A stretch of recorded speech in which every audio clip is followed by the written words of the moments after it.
In the heat of the feud between the English princes, both Meghan and Kate have been called witches. What do we mean today by witch? And given the word arose to define a kind of person widely believed to require exterminating, what sort of threat does this name-calling pose to the safety of women so labelled? Essentially, witch is a label applied to women to accuse them of transgression, crossing a line, being evil, power-hungry, envious, disruptive, or rebellious. Historically, it's directly juxtaposed against the pseudo-Christian ideal of an obedient, submissive wife who labours diligently in service of her husband and the patriarchal order.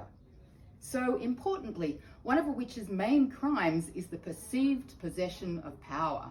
Of course, in a world that equates fame with power and media visibility with fame, any woman who sticks her head above the parapets can expect to be called a witch. And despite feminist legitimation of its essence, the assertion of feminine power and resistance to patriarchy, the murderous word remains a common casual insult, even a euphemism. Calling someone a witch these days just means you resent her behaviour.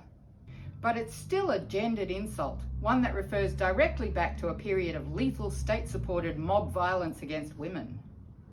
The really concerning aspect here is that there are parallels between the socioeconomic conditions that led to the early modern persecution of witches and those of the present day.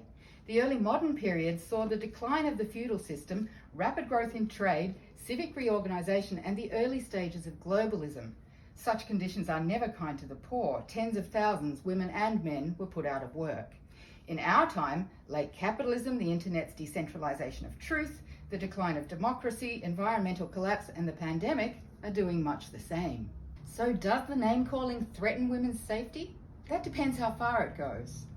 In the case of the royals, Kate was vilified after the release of Harry's memoir Spare, in which Harry corrected the account of a widely misreported conflict between the women. It's predictable that some nameless hyperbolist on social media would call Kate beyond evil. It's problematic that those words were amplified in a major news outlet's headline.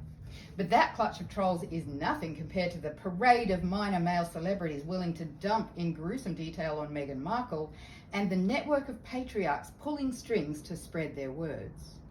The most important thing to remember about witches is that their crimes are imaginary.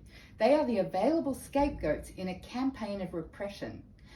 Like the early moderns, we in the age of social media need to be wary of how malicious illusions widely spread become established facts, and fictions founded in resentment, ignorance, and fear become a justification for violence. A witch hunt